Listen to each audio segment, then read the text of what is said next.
நம்ம எல்லாரும் எடுத்து வாசிக்கலாம். யோவேல் 2ஆம் அதிகாரம் 26ஆம் வசனம். நீங்கள் சம்பூர்ணமாக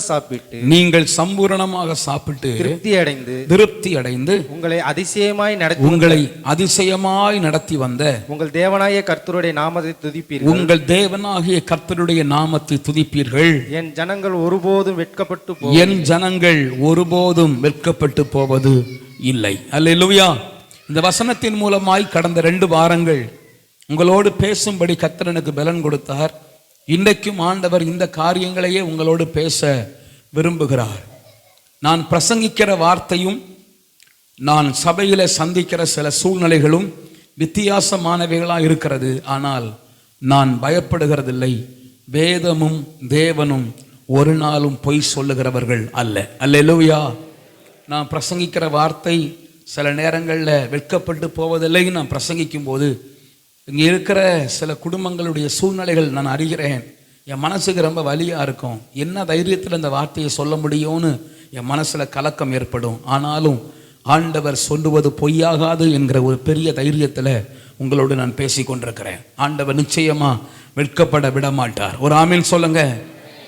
நாங்கள் ரொம்ப வேதனையில் போகிறோமே பாஸ்டர், வெட்கத்தில் தானே போகிறோம், இனி என்ன வெட்கப்பட வேண்டி இருக்கிறதுன்னு நீங்கள் யோசிக்கலாம்.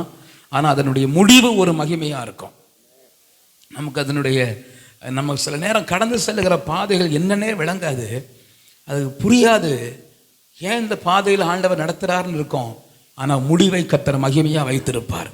ஆகவே நான் கடந்த வாரங்கள் முழுவதும் உங்களோடு யார் தேவனுடைய ஜனம், என் ஜனங்கள் என்கிற காரியத்தை குறித்து உங்களோட பேசினேன். யார் தேவனுடைய ஜனம் என்கிறதை குறித்து உங்களோட நான் பேசினேன். யார் தேவனுடைய ஜனம் நீங்கள் கொஞ்சம் சொல்லுவீங்களா?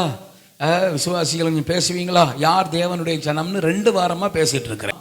யார் தேவனுடைய ஜனம்? அவரை விரும்புகிற விருப்பத்தை ஆண்டவர் முதல்ல நமக்குள்ள வைப்பார். அதோடு கூட என்ன செய்வார்? வசனத்தை வைப்பார். விரும்புகிற விருப்பத்தை கொடுத்து உள்ள கொண்டு வந்துட்டார். பிறகு உள்ள வசனத்தை வைப்பார். பிறகு அந்த வசனத்தின்படி செய்கிற கிருபையை ஆண்டவர் உங்களுக்கு கொடுப்பார். அல்லேலூயா. அதோடு கூட ஏக இருதயத்தை கொடுப்பார், ஒரே மனதை கொடுப்பார், புதிய ஆவியை கொடுப்பார். இதெல்லாம் அவருடைய ஜனத்திற்கு ஆண்டவர் கொடுக்கிற பெரிய சுபாவம், குணாதிசயம், ஆசீர்வாதம்.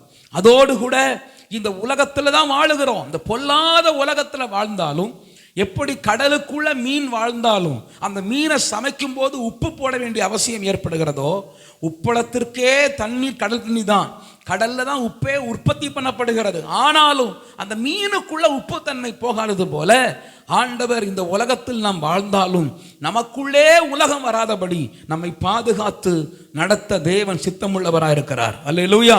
இவரெல்லாம் தேவனுடைய ஜனம் என்று நான் உங்களுக்கு அதிகமாய் பேசினேன். இரக்கம் பெறுகிறவர்கள் தேவ ஜனம் என்று அதிகமான காரியங்களை சொன்னேன். ஆனால் இன்றைக்கு ஒரே ஒரு மனுஷன், தேவ ஜனமாய் வாழ்ந்த ஒரு மனுஷனை உங்களுக்கு கண்டிப்பாக சொல்லியாகணும் என்கிற ஆசை எனக்கு. 2 பேரை சொல்லணும்னு ஆசை. ஒரு கூட்டம், அதாவது 3 பேர் ஒரு நபர், அப்படி சொல்லணும்னு ஆசை. என்னால் முடிந்தா நான் அந்த பகுதிக்குள்ளே போகிறேன், அல்லது ஒருவரையாவது நான் சொல்ல விரும்புகிறேன். வேதத்தில் நாம் பார்க்கிற தேவனுக்காய் வைராக்கியமாய் வாழ்ந்த கதாபாத்திரத்தில் ஒரு கதாபாத்திரம் மொர்தெகாய். எஸ்தர் புஸ்தகத்தில் அவருடைய வாழ்க்கை வரலாறு நாம் பார்க்கிறோம். எஸ்தர் புஸ்தகத்தில் அதனுடைய பின்னணியை உங்களுக்கு சொல்லுகிறேன். அகாஸ்வேரு ராஜா 127 நாடுகளுக்கு ராஜாவா இருக்கிறார். எவ்வளவு பெரிய தேசம் என 127 நாடுகளுக்கு ராஜா. கிட்டத்தட்ட உலகமே அன்றைக்கு அவருடைய கொடையின் கீழ் இருந்தது. அவருடைய ஆளுகையின் கீழே உலகமே இருந்த அளவுக்கு ஒரு பெரிய சாம்ராஜ்ய ராஜா. அவர் என்ன பண்ணார்னா, ஒரு நாள் தன்னுடைய தர்பார்ல, அமைச்சரவையில அவர் உட்கார்ந்து இருக்கும் போது, அவர் மதுபானம் குடிக்கிற நாட்கள்ல ராஜாக்களுக்கு வழக்கமா இருந்தபடியினால, மதுபான போதையில என் மனைவியை வர சொல்லுங்கள், ராணியை வர சொல்லுங்கள், நடனமாட வர சொல்லுங்கள்னார். உடனே இந்த அம்மா ரொம்ப கோவப்பட்டுடுச்சு. அவங்க பேர் வஸ்தி. பேர் என்ன? வஸ்தி. அநேகருக்கு வேதம் தெரியாதபடினால் பின்னணியை சொல்லி நான் கர்த்தருடைய வார்த்தையை கொடுக்கிறேன். அந்த அம்மா என்ன சொல்லிச்சு? வரமாட்டேன் அப்படின்னுச்சு. அந்த அம்மா சொன்னதுலேயும் நியாயம் இருக்குன்னு நம்ம புரிந்து கொள்ளலாம். ஆனால் சரியா தப்பா நம்ம இப்போ ஆர்கியூ பண்றதுக்கு முடியாது. அந்த அம்மா ஏன் சொல்லிச்சுன்னா, நான் ராஜா, நான் ராணி, உமக்கு தான் நான் ராணி, நான் ஊருக்கு முன்னாடி ஏன் டான்ஸ் ஆடணும், வர முடியாது அப்படின்னுச்சு. உடனே இந்த கூற்று ராஜாவுடைய அமைச்சரவையில் இருக்கிற எல்லா அமைச்சர்களும் பயங்கரமா கோவப்பட்டாங்க. ராஜாவே, இதை சும்மா விடப்படாது. ஏன்னா ஏற்கனவே குடும்பத்தில் ஒரு பொம்பளைங்கள் நம்மளை மதிக்க மாட்டேங்குது. இந்த பேச்சு கேள்விப்பட்டா சுத்தமான செய்யாது, மதிக்காது. இங்க நினைக்கிறீங்களா, சில சிங்கம் போல இருக்கிற இங்க இருக்கிற ஆண்கள்லாம் இருப்பாங்க. இப்போ இங்கே மட்டும் இல்லை, எல்லா இடமும் அப்படித்தான். அந்த ஆண்களுக்கு அங்கே இந்த பக்கம் ஒரு அம்மாமார் பலவீன பாண்டம்னு பைபிள் சொல்லுது, அது பாட்டுக்கு இருக்கும். ஆனால் எங்கே கீ கொடுக்கணுமோ அங்கே தான் ஒர்க் ஆகுங்கிறது எங்களுக்கு தெரியும். இதெல்லாம் பாவம் அப்புறாணிகள். அங்கே கொடுத்தா சரியான செய்யும், ஒர்க் ஆகும். அதில் அந்த அம்மாவும் அப்படி தான் அன்னைக்கு இருந்த. இப்போ இன்னைக்கு உள்ள பிரச்சனை இல்லை, நீங்கள்லாம் என்ன கோவப்படாதுங்க. 4000 ஆண்டுகளுக்கு முன்பாகவே, சுமார் 3000 ஆண்டுகளாவது இருக்கும், 3000 ஆண்டுகளுக்கு முன்பாகவே சகோதரிமார் பிரதரை மதிக்க மாட்டேங்கிறாங்க போல இருக்கு. இது இக்கால பிரச்சனை அல்ல, கற்கால பிரச்சனை. அன்னைக்கே அந்த பிரச்சனை தான், ஒன்னும் மதிக்க மாட்டேங்குது. அதனால இந்த பிரச்சனை வேற புதுசா கிளம்புனா நம்மளை சுத்தமா மதிக்க மாட்டாங்க ராஜா. அதனால இந்த ராஜ வஸ்தி இருக்காளே ராணி, அவளை ராஜ பட்டத்தில இருந்து தள்ளணும், அவளை ராணிங்கிற ஸ்தானத்தில இருந்து எடுத்துடணும். அப்பதான் ஒரு பயம் வரும் ஊருக்கு அப்படின்னு சொல்லி அவங்க என்ன பண்ணாங்க, சரி அப்போ எடுத்துருவோம்னு முடிவெடுத்து வஸ்தியை ராணி பட்டத்தில இருந்து எடுத்துட்டாங்க. எடுத்த பிறகு ராஜா ரொம்ப துக்கமா இருக்கார். டிவோர்ஸ் ஆயிடுச்சு ராஜாவுக்கு, உங்களுக்கு புரியும்படி சொல்றேன். ராஜா டிவோர்ஸ் ஆன பிறகு துக்கமா இருக்கார்.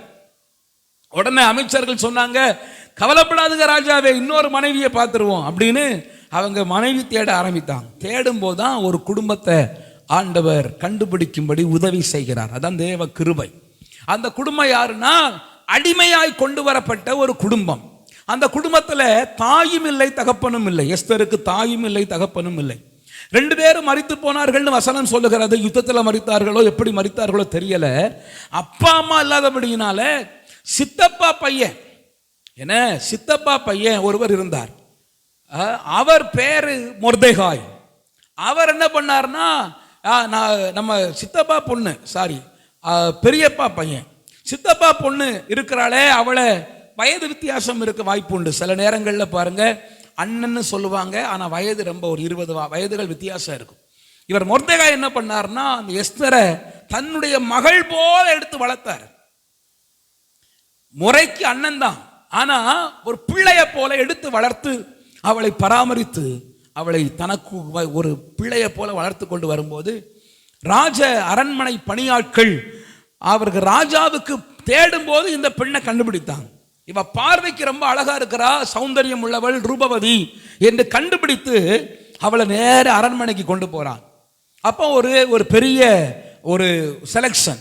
அந்த செலக்ஷன்ல ராஜா யாரையெல்லாம் கை காட்டுறாரோ அவங்க எல்லாம் செலக்ட் பண்ணப்பட்டு அரண்மனை பிரதானிகள் ஒருவர் வசம் ஒப்புவிக்கப்படுறாங்க.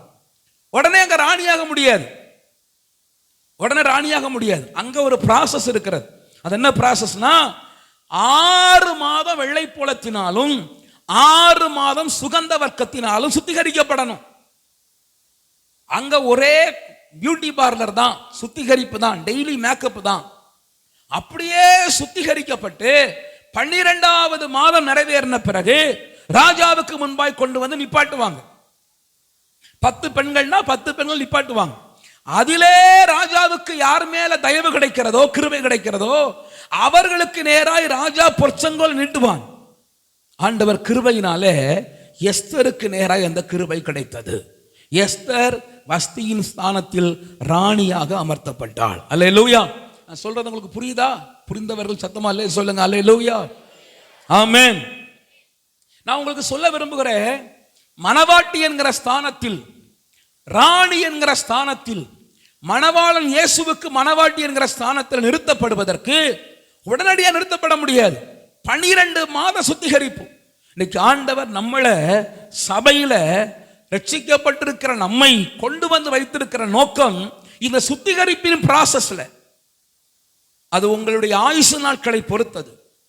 ஆண்டவர் எத்தனை நாட்கள் உங்களை பூமியில வைக்கணும்னு சித்தம் வைத்திருக்கிறாரோ அவ்வளவு நாட்கள் வசனத்தின் மூலமாக, ஜெபத்தின் மூலமாய், கர்த்தருடைய வார்த்தையின் மூலமாய் கர்த்தர் உங்களை சுத்திகரிக்கிறார். அதுக்கு பிறகுதான் மணவாட்டி ஸ்தானத்தை அடைகிறோம். ஆகவே சும்மா மனவாட்டியாக முடியாது. அன்னைக்கு பியூட்டி பார்லர் அவர்களுக்கு இருந்து அரண்மனைக்குள்ள சுத்திகரிப்பு நடந்தது போல நமக்கும் இது சபை ஒரு பியூட்டி பார்லரா இருக்கிறது.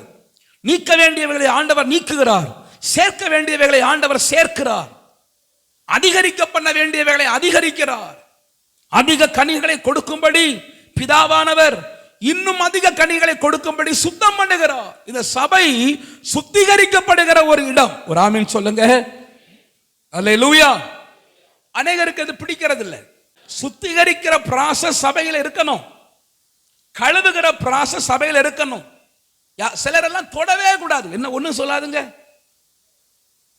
நான் யோசிக்கிறேன், சிலருடைய வாழ்க்கையில கொஞ்சம் அதிகமா தலையிட்டு இருந்தா நல்லா இருந்திருக்குமோ நான் பயப்படுகிறேன், வருத்தப்படுகிறேன்.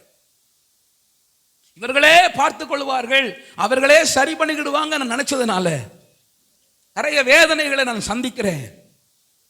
வேதனைகள்னா இழப்புகள். கொஞ்சம் தலையிட்டு இருக்கலாமோ, இன்னும் கொஞ்சம் அவங்களுக்கு புத்தி சொல்லி இருக்கலாமோ நான் யோசிக்கிறேன். அநேக நேரங்களில் உட்கார்ந்து சில காரியங்களை யோசிக்கும் போது ஒரு ஆவிக்குரிய தகப்பனா இருதயம் பாதிக்கப்படுகிறேன். நான் உங்களுக்கு அன்பா சொல்றேன், சபை என்பது உங்களை தடவி கொடுக்கிறது மாத்திரமல்ல, சுத்திகரிப்பின் ப்ராசஸ்ல நடத்தணும். அப்போதான் ராணி என்கிற ஸ்தானத்துல எஸ்தர் வர முடியும். 12 மாதம் வெள்ளை போலத்தினாலும் சுகந்த வர்க்கத்தினாலும் சுத்திகரிப்பு. அப்போ ஆண்டவருடைய வசனத்தினாலும் ஆவியினாலும் ஜெபத்தினாலும் நீங்க சுத்திகரிக்கப்படும் போதுதான் மணவாளன் இயேசுவுக்கு உகந்த மணவாட்டியா போய் நிற்க முடியும்.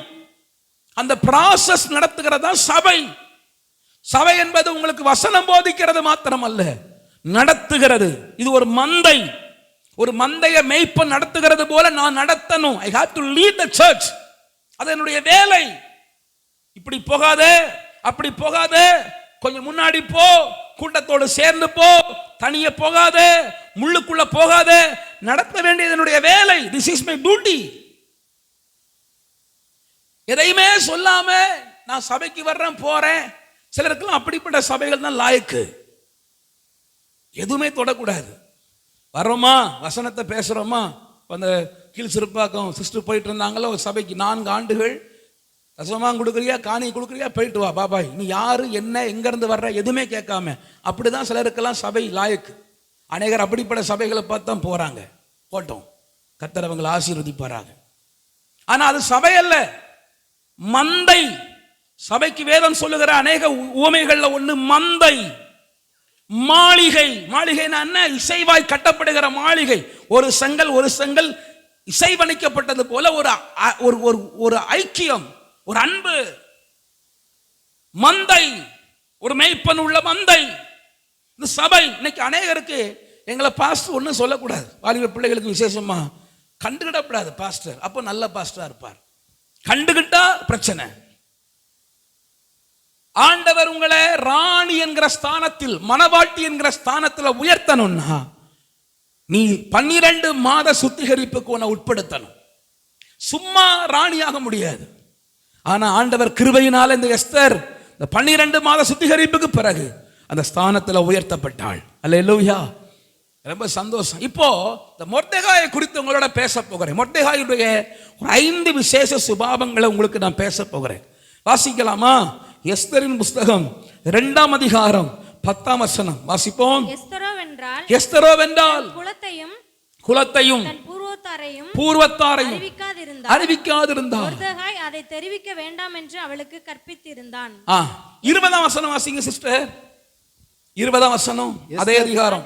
எஸ்தர் மொர்தெகாய் தனக்கு கற்பித்தபடி தன் பூர்வத்தரத்தையும் குலத்தையும் தெரிவிக்காதிருந்தால். நல்ல கவனிங்க, இங்க ஒரு வசனம் ஒரு நெகட்டிவா சொல்லப்பட்டிருக்கிறது. அவங்கள்ட்ட சொல்லாத, சொன்னா அவங்க வித்தியாசமா நினைப்பாங்கன்னு சொல்ல வேண்டாம்னா. ஆனா எனக்கு ஒரு பெரிய சந்தோஷம், ஆவியானவர்னோடு பேசின ஒரு காரியம். அவங்கள்ட்ட சொல்லாதன்னு சொன்னா, ஆனா அவளுக்கு அவன் சொல்லி இருந்தான். என்ன சொன்னா? நம்முடைய குலம் என்ன, நம்முடைய கோத்திரம் என்ன. அல்லேலூயா. என்ன சொல்ல வரீங்க பாஸ்டர் கேக்குறீங்களா? நம்ம தேவ பிள்ளை, நாம யார் என்கிற ஒரு அறிவு நமக்கு வேணும். அடிப்படையா யார் தேவனுடைய பிள்ளைனா நான் யார் என்கிற அறிவுடையவன். நான் யார், நான் யாருக்கு சொந்தமானவன், அந்த அறிவு. ஏமா நம்ம இந்த ஊர்காரங்க கிடையாது, நம்ம அகாஸ்வேர் ராஜாவினுடைய ஊர்காரங்க கிடையாதுமா, நம்ம யூத குலத்தவர்கள், யூத குலத்தவர்கள். நமக்கு தேவன் யெகோவா, இவங்க ஆண்டவர், நம்ம ஆண்டவர் கிடையாதுமா. இந்த அடிப்படையில் எஸ்தர் வளர்க்கப்பட்டபடியினாலே, இந்த எண்ணம் அவளுக்குள் இருந்தபடியினாலே ஒவ்வொரு நாளும் அவள் ஆராதிக்கிறது யெகோவா தேவனை, அவள் சேவிக்கிறது ஆண்டவரை. நம்ம குலம் யூத குலம், இவங்களோட கலக்கக்கூடாது, நம்ம வேறு பிரிக்கப்பட்டவர்கள், நாம் கர்த்தருடைய பிள்ளைகள், தேவ ஜனம் என்கிற ஒரு உணர்வு எஸ்தருக்குள்ள இருந்தது மாத்திரமல்ல, மொர்தெகாயால ஊட்டப்பட்டது. நான் உங்களுக்கு அன்பா சொல்றேன், நாம் யார் என்கிற ஒரு அடிப்படை அறிவை கர்த்தர் நமக்குள்ள தரணும். அல்லேலூயா. எல்லாரும் போல பேச முடியாது, எல்லாரும் போல பழக முடியாது, எல்லாரும் போல அவங்க எல்லாம் பாய் ஃப்ரெண்டு கூட போறாங்க, நான் மட்டும் இப்படி இருக்கணுமானா? நான் ஒரு வசனத்தை அடிக்கடி சொல்வேன், எல்லாவற்றையும் அனுபவிக்க எனக்கு அதிகாரம் உண்டு, ஆகிலும் எல்லாம் தகுதியாயிராது. எல்லாம் சொல்லுங்க, என்ன இராது? நமக்குன்னு ஒரு குவாலிட்டி இருக்கு, நமக்குன்னு சில தகுதி இருக்கு. ஏன் சிகரெட்டை வாயில வைக்க நமக்கு அனுமதி இல்லையா? எல்லாம் அனுபவிக்க நமக்கு அதிகாரம் உண்டப்பா, ஆனா எல்லாம் தகுதியாயிராது. நம்ம தகுதிக்குரிய பொருள் வேற, நம்ம இனம் வேற, நம்ம குலம் வேற. நம்ம தேவனை சார்ந்தவர்கள், இயேசுவால் கழுவப்பட்டவர்கள், தெரிந்தெடுக்கப்பட்டவர்கள், ரட்சிக்கப்பட்டவர்கள். நமக்குரிய சுபாவம் வேற. நாம் அவர்களைப் போல பேசுகிறவர்கள் அல்ல, அவர்களைப் போல வாழுகிறவர்கள் அல்ல. இந்த எண்ணம் மொர்தெகாய்க்குள்ள இருந்தது. அல்லேலூயா. இன்னைக்கு இருக்கிற ஒவ்வொரு தேவ பிள்ளைகளையும் அவர்கள் சாட் பண்றது போல் நம்ம சாட் பண்ணக்கூடாது, அவர்கள் பேசுகிறது போல் நம்ம பேசக்கூடாது, அவர்கள் சுற்றுவது போல் நம்ம சுற்றக்கூடாது. ஏன்னா நான் யார் என்கிற அறிவு, நான் யார் என்கிற அறிவு. காலேஜில் தான் இருக்கிறோம், ஸ்கூல்ல தான் இருக்கிறோம், அப்பா அம்மா பார்க்கல, ஹாஸ்டல்ல இருக்கிறோம், நம்மளை யாருமே பார்க்கல. ஆனா நாம யார் என்கிற அறிவு நமக்குள்ள இருந்தா நம்ம கர்த்தருக்குள் சரியா இருக்கும்படி கர்த்தர் உதவி செய்வார். கர்த்தருக்கு பிரியமானவன் பாபிலோனிலும் அவர் சித்தம் செய்வான். இந்த வசனத்தை நான் திரும்ப திரும்ப உங்களுக்கு சொல்றேன். கர்த்தருக்கு பிரியமானவன் பாபிலோனிலும் அவர் சித்தம் செய்வான். என்ன அர்த்தம்? பாபிலோன் பேசிகளுக்கு தாய் என்கிற பெயர் பாபிலோ நகரத்திற்கு உண்டு. எல்லா பாவத்திற்கும் தலைமையிடம். ஆனா கர்த்தருக்கு பிரியமானவன் அவருக்கு பயந்து வாழுவான். அல்லேலூயா.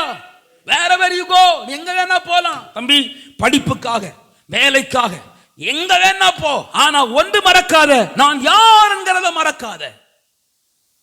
மொர்தெகாயினுடைய சிந்தனையிலே அவன் அரண்மனை காவல்காரன், அகாஸ்வேர் ராஜாவுடைய அரண்மனை காவல்காரன். கூட இருக்கிற காவல்காரன், ஏப்பா ஒரு கட்டிங் போடலாமான்னு கூப்பிட்டுருப்பான். சொன்னா இல்லை இல்லை, நான் வேற குலம், நான் குடிக்க மாட்டேன். அல்லேலூயா. நான் வேற ஆள்பா, நான் கிறிஸ்தவர்கள், இயேசு பிள்ளைகள். ஆமென். இயேசு பிள்ளைகள், நாங்கள் இதெல்லாம் செய்ய மாட்டோம், நான் உன் கூட வரமாட்டேன், நான் உன் கூட பாவம் செய்ய மாட்டேன், ஏன்னா நாங்கள் இயேசுவின் பிள்ளைகள். இந்த அடிப்படை எண்ணம். ரெண்டு பிள்ளைகள் சினிமா கதையை பேசுறாங்க ஸ்கூல்ல உட்காந்து, நல்லா அதெல்லாம் கேட்டிருக்கிறோம்ல. நாங்கள் எல்லாமோ நீங்கள் தூதர்கள் டீச் பண்ணுற ஸ்கூல்லையும், இயேசு டீச் பண்ணுற ஸ்கூல்லையும் தூதர்கள் உட்கார்ந்து இருக்கிற பெஞ்சலையும் நீங்கள் இல்லை, எங்களுக்கு தெரியும். எல்லாம் நம்ம உட்கார்ந்து படித்த இடங்கள் தானே. வீட்டில் உள்ளதை இங்கே வந்து பேசுவான். சினிமாவை ஸ்கூலில் கொஞ்சம் கேப் கிடைச்சா போதும், பிள்ளைகள் என்ன பேசுவாங்க, ஐயோ ஃபிசிக்ஸ் நான் படிக்கவே இல்லை, என்ன பண்ணுவேன்னு தெரில, ஆனுவல் எக்ஸாம் வேற, இப்படியா பேசுவான். ஏய், பாடம் படிக்கும்போது பாடத்தை வச்சு விடலாண்டா. நான் அப்பா அம்மா தான் சினிமா பார்க்க விட மாட்டேங்கிறாங்கல்ல, இவன் பேசுகிற விமர்சனம் அதாவது கேட்போம். சொல்லு அப்புறம் டே சொல்லுடி, அப்புறம் டி. அப்போ உனக்கு தோணணும், நான் யார். அல்லேலூயா. நான் யார்? இந்த கதையை கேட்குறேன்னு நான் யார்? இதை செய்கிறேன்னு நான் யார்? நீ மொர்தெகாய், யூத குலம், கர்த்தருடைய பிள்ளை. இதை மறக்கக்கூடாது. எல்லாரும் செய்யலாம், எல்லாரும் போகலாம், நீ செய்யக்கூடாது. அப்படி நான் இருந்தா என்னங்க எனக்கு பிரயோஜனம்? நான் பிறகு சொல்ல போறேன். நான் வேகமா அவனுடைய வார்த்தைகளை சொல்ல நான் விரும்புகிறேன். முதல்ல நான் யார் என்கிற அறிவு அவனும் அறிந்திருந்தா எஸ்தருக்கு சொல்லி இருந்தான். நீங்களும் அறியணும், உங்க பிள்ளைகளுக்கு சொல்லணும். சில பிள்ளைகள்லாம் கிறிஸ்தவர்கள்ங்கிறதே மறந்துட்டாங்க.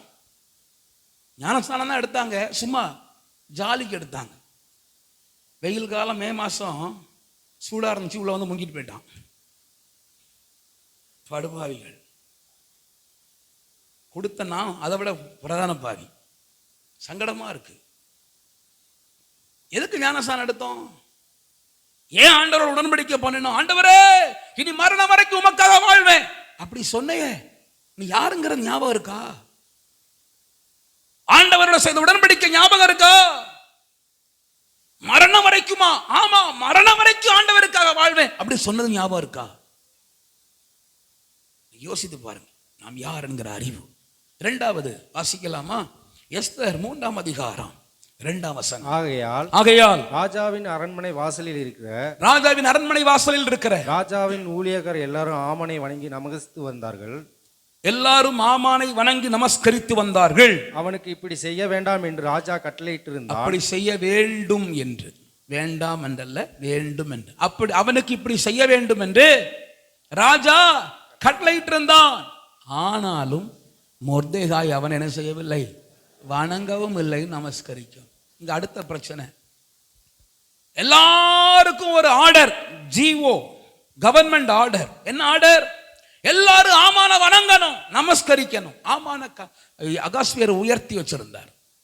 ப்ரமோஷன்ல இருக்கிற எல்லா மந்திரிகளை விட நம்ம தமிழக அரசு அதுல முதல் யாரு? சிஎம். அப்படின்னா என்ன அர்த்தம்? மந்திரியில முதல் மந்திரி. என்ன? முதல் மந்திரி, சீஃப் மினிஸ்டர். அவர் தான் எல்லாருக்கும் ஹெட். அன்னைக்கு அரசன், இன்னைக்கு முதல் மந்திரி. அதுக்கப்புறம் பிரதான ஒரு ஆள் இருப்பார். இப்போ இருக்காங்க யாரு? ஒரு போஸ்டை உருவாக்கி வச்சிருப்பாங்களே அடிக்கடி. என்ன மந்திரி? துணை முதலமைச்சர், டெப்டி சிஎம். இப்ப நமக்கு யார் இருக்கா? எங்களுக்கு எங்க பாஸ் தெரியுங்கிறீங்களா? யாருமா டெப்டி சிஎம்? உதயநிதி ஸ்டாலின், மாண்புமிகு அப்படி சொல்லணும். அல்லேலூயா. மாண்புமிகு உதயநிதி ஸ்டாலின் அவர்கள் டெப்டி சிஎம். அன்னைக்கு ராஜா ஒரு தனக்கு பிரியமான ஒருத்தரை எல்லா மந்திரிகளை பார்க்கிலும் உயர்த்தி வச்சிருந்தார். ஆமான்.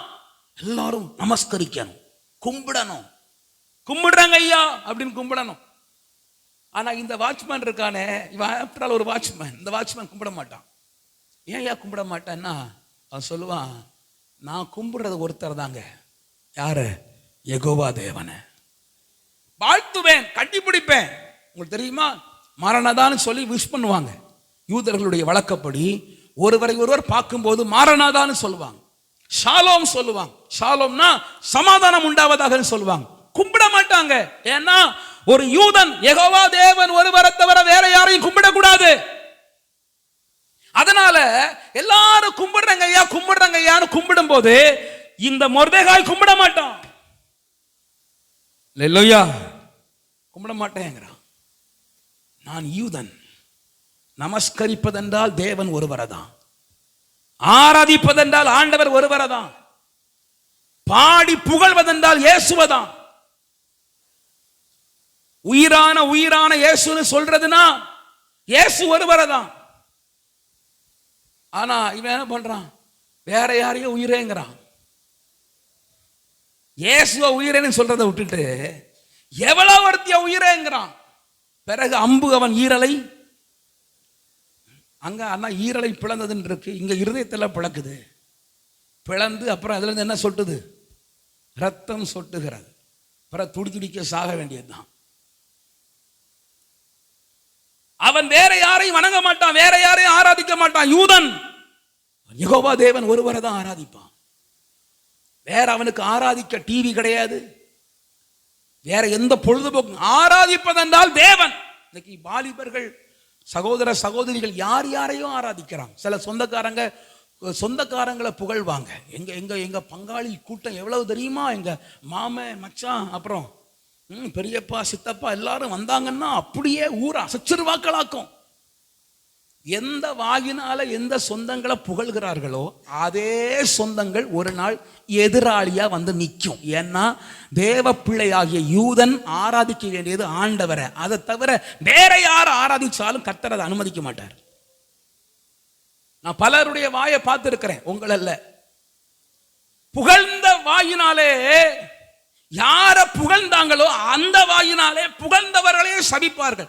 ஏன்னா ஆண்டவருடைய விருப்பம் நீ அவங்கள புகழக்கூடாது, நீ அவங்கள ஆராதிக்க கூடாது, அவங்கள நமஸ்கரிக்க கூடாது. எனக்கு இந்த ஒரு வேலை இல்லைன்னா என் குடும்பம் என்ன ஆகும்னு யோசிக்காதுங்க.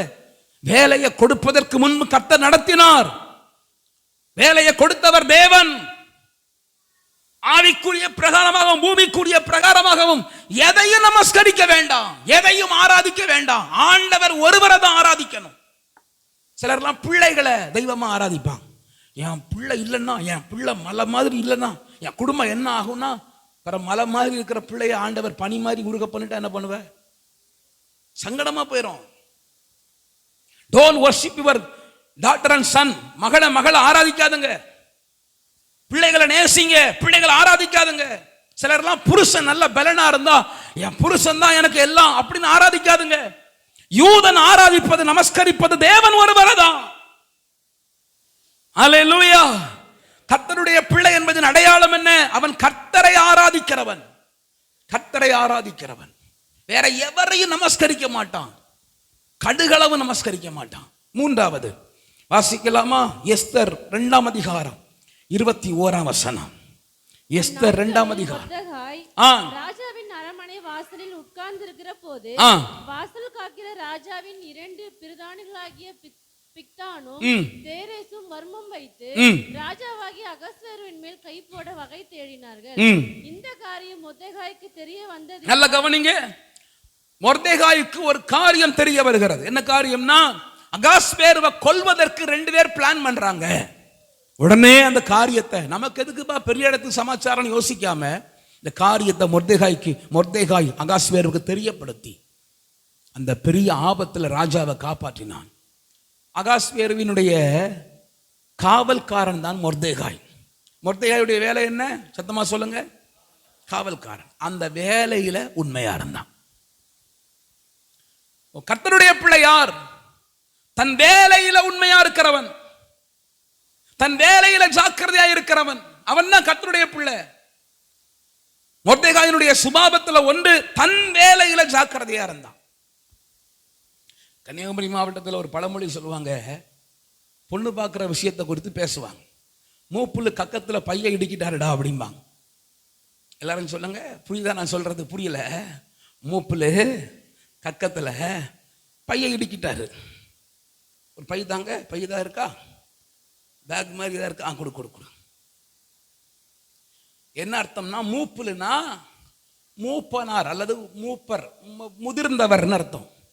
எங்க வீட்டில் உள்ள மூப்புல கக்கத்துல பேகை இடிக்கிட்டாரு அப்படின்னா அர்த்தம் என்னன்னா, பேக் ஹேண்ட் பேக் இருக்கும்ல, இந்த பேக் இல்லை, இது லேடிஸ் பேக். ஹேண்ட் பேக் ஆண்கள் பை வச்சிருப்பாங்கல்ல, அல்லது மஞ்சள் பை இருக்கும்ல, மஞ்சள் பையில பையனுடைய போட்டோவும் அப்புறம் பையோ டேட்டாவும் வச்சு சுருட்டி மஞ்சள் பையில வச்சு மூப்புல கக்கத்துல இடிக்கிட்டாருன்னா எங்க அப்பா எனக்கு பொண்ணு பார்க்க ஆரம்பிச்சிட்டாருன்னு அர்த்தம். விளங்குதா? அப்பா இவ்வளவு அர்த்தம் இருக்கா? அப்ப ஒரு வீட்டுல முதிர்ந்தவர், வீட்டுல உள்ள மூத்தவர் பைய கக்கத்துல அடிக்கிட்டாருன்னா பொண்ணு பார்க்கும் படலம் ஆரம்பிக்குதுன்னு அர்த்தம். ஆனா இன்றைக்கு நம்ம பிள்ளைகள் அந்த வேலையை அவன் பார்க்கிறான். வயசானவர் கக்கத்துல எடுக்கிறான், இவன் என்ன பண்றான்னா 2 நோட் எடுத்துக்கிறான். ஒரு நோட்டு தாயா தா, சீக்கிரம் தான் போறதுங்க கல்லூரிக்கு. ஆனா ஒரு நோட் எடுக்கிட்டு பஸ் ஸ்டாண்ட்ல நிக்கிறான். என்னடா நிக்கிற? பெண் பார்க்கும் படலம் தான். அது கிழவர் பண்ற வேலைடா. வீட்டுல உள்ள வயசு காலம் இருக்குல்ல, அந்த வயசானவர் உனக்கு 25 வயசான பிறகு அவர் உன் பைரட்டாவை எடுத்துக்கிட்டு கக்கத்துல இடிக்கிட்டு தெரிஞ்ச 4 பேர்ட்ட போய் கேட்பாரு, உங்க வீட்டுல பொண்ணு இருக்கான்னு. அது அவர் வேலை. உன் வேலை என்ன? புக் எடுத்து படிக்கிறது. படிக்கிறது இல்லை. கடைசி நேரத்துல தலையை கொண்டு வந்து பாஸ்டர்கிட்ட கொடுத்து, பாஸ்டர் ஜோம் பண்ணுங்க, பயமா இருக்கு, பயமா இருக்குன்னு சொல்ற எல்லாரையும் நான் சொல்லலை, நீங்க தப்பா நினைக்க கூடாது. ஏன்டா பயமா இருக்கு? 1 வருஷம் நேரம் கொடுத்தாங்களே, படிக்க நேரம் இல்லையாண்ணா? நான் எங்க படிக்கிற வேலையை பார்த்தேன், படிக்கிற வேலையை விட்டு மற்ற எல்லா வேலையும் பார்த்தேன். அல்லேலூயா. எனக்கு நம்ம சபையில் உள்ள சில பிள்ளைகள் மேல கடும் வருத்தம். எங்களுக்கெல்லாம் புஷ் பண்றதுக்கு நோ சப்போர்ட்டர்ஸ், புஷ் பண்ணி விடுறதுக்கு ஆள் கிடையாது.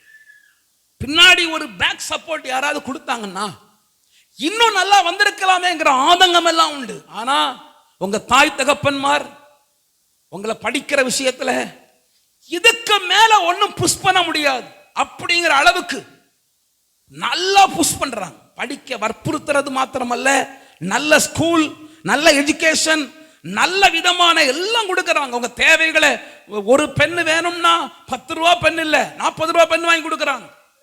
அப்படிதானே ஐயா? கொடுக்கறாங்களா? அந்த 40 ரூபாய்க்கு அவங்க நாயா படுற பாடு கர்த்தருக்கு தெரியும். அல்லேலூயா. ஆனா புக் எடுத்துட்டு படிக்க போடான்னா அவன் என்ன பண்றான்னா பொண்ணு பார்க்க போறான். படிக்கும் காலத்துல நான் சொல்றேன், 1 ஆண்டா 2 ஆண்டா 3 ஆண்டா +1 +2 10th சரியா தன் காரியத்தை உண்மை உள்ளவனா இருக்கிறவன், கர்த்தருடைய பிள்ளை, அவன் உண்மை உள்ளவனா இருந்தா எவர் முன்னாடியும் கை கட்ட வேண்டிய அவசியம் இருக்காது. எனக்கு ரொம்ப சங்கடம், பெற்றோர் வந்து ஆண்டவர் என் பிள்ளைக்கு ஒரு நல்ல அட்மிஷன் கொடுக்கலையே பாஸ்டர் அப்படி கேட்க கூடாது. நம்ம குறைய பார்க்கணும். நம்ம பிள்ளை படிக்க வேண்டிய நேரம் படிக்கலையே, கர்த்தர் உயர்த்துவதற்கு ஆயத்தமா இருக்கிறார், தலையை உயர்த்துவதற்கு ஆயத்தமா இருக்கிறார். அதான் சபையில சில பிள்ளைகளை ரொம்ப எதிர்பார்த்தேன், ஏமாற்றம் அடைந்தேன். சில பிள்ளைகள் ரொம்ப ஆசைப்பட்டேன். அதாவது கெப்பாசிட்டி இல்லாத பிள்ளைகள் வேற, நான் அவங்கள பத்தி பேசல. ஒரு பிள்ளைக்கு இவ்வளவுதான் கெப்பாசிட்டி, அது என் பிள்ளை ஃபர்ஸ்ட் ரேங்க் எடுக்கணும் அப்படிலாம் போராடக்கூடாது. இந்த பிள்ளையினுடைய கெப்பாசிட்டிங்கிறத அறியணும். ஆனா முடியும், பேக் சப்போர்ட் எல்லாம் நல்லா இருக்கு, இந்த பிள்ளை நினைச்சா இதை செய்ய முடியும், குடும்பம் அதற்கு உதவிகரமா இருக்க முடியுங்கிற அளவுக்கு உள்ள பிள்ளைகள் எல்லாம் அந்த ஜெயத்துக்குள்ள வரலையேங்கிறத நினைச்சு ரொம்ப வருத்தப்படுறேன். அல்லேலூயா. நான் சொல்றது உங்களுக்கு புரியுதா? யூதனுடைய பிரதான காரியம் அவன் தன் வேலையில் உண்மை உள்ளவனா இருந்தான். இப்போ அவன் வேலை என்ன? படிக்கிற வேலை. படிக்கிறத மட்டும் பார்க்கணும், படிக்கிறத மட்டும் பார்க்கணும். திரும்ப திரும்ப சொல்றேன், நிறைய பிள்ளைகள் ஸ்கூலுக்கு போன பிறகு அங்க வேற இந்த உலகமே வித்தியாசமா போயிடுச்சு. இங்க பாருங்களேன், மெடிக்கல் காலேஜில் போய் பாருங்க, ஜோடு ஜோடா அலைகிறது. ஜோடு ஜோடா வந்துச்சுல்ல நோவா பேழைக்குள்ள, ஜோடு ஜோடா போகுது. சில பிள்ளைகள் நர்சிங் படிக்கிற பிள்ளைகள்லாம் முன்னாடி நம்ம சபைக்கு வரும். இப்போ உள்ள பிள்ளைகள்ல கொஞ்சம் முன்னாடி உள்ள பிள்ளைகள், டாக்டர் படிக்கிற பிள்ளைகள்லாம் வரும்போது அப்படியே வருவாங்க, ஜோடு ஜோடா தான் வரும். நான் அங்கே தூரத்துல இருந்து எனக்கு தெரியும் அந்த பிள்ளைகள் அப்படி வருது. கிட்ட வந்த உடனே அந்த பையன் அது பாட்டுக்கு போயிடுவான். இந்த பிள்ளை பிரைஸ் தி லார்ட் பாஸ்டர் நல்லா இருக்கீங்களா, இங்க என்ன விஷயமா வந்தீங்க? உன்னை பார்க்க தான் வந்தேன், உன் லட்சணத்தை பார்க்க தான் வந்தேன். என்ன செய்ய? நான் யோசிப்பேன், சரி போ, படிக்கிறத விட்டுட்டு பிடிக்கிறதுக்கு போற, தேவையாது. கை பிடிக்கிறதுக்கு 4 இருக்கு, இப்பமே போய் பிடிச்சிட்டு ஏன் போற? சிலவெல்லாம் விட மாட்டேங்கிறான். உயிரே போயிருவாங்கன்னு பயம். தன் வேலையில உண்மையா இருக்கிறவன் யூதன்.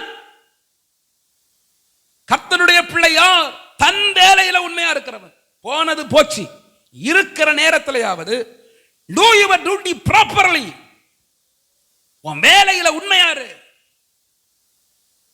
லட்சங்களை செலவு பண்ண பெற்றோர் ஆயத்தம், எதுவும் செய்ய குடும்பம் ஆயத்தம். ஏன்னா நாங்க தான் இழந்துட்டோம், நம்முடைய பிள்ளைகளாவது மேல எழும்பட்டோம்னு அவ்வளவு புஷ் பண்றதுக்கு விரும்புறாங்க. ஆனா நம்ம பிள்ளைகளுக்கு அந்த உணர்வு இல்லையே. இன்னைக்கு நாங்க செலவு பண்ற பணங்களை கண்ணில் கூட பார்த்ததில்லை. உங்க படிப்புகளுக்கு செலவு பண்ற பணத்தை சில நேரம் யோசித்தாலே பயங்கரமா இருக்கும். கட்டுக்கட்டா கொண்டு போய் வீசி கட்டுறோம். அப்படிதானா? அப்படிதானே பெற்றோர் சொல்றீங்க? சில பெற்றோர் சொல்றாங்க, இதுக்காக நான் கவர்மெண்ட் ஸ்கூல்லையே படிங்கிறது.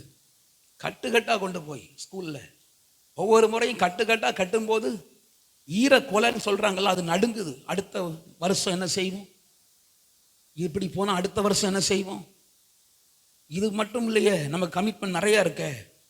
படிக்க வச்சு 10 லட்சம் செலவு பண்றோம், வருஷம் 1 லட்சம் ரூபாய் இப்போ ஆகுது. வருஷம் 2 பிள்ளை பெற்றவங்களுக்கு கன்ஃபார்ம் 1 லட்சம்.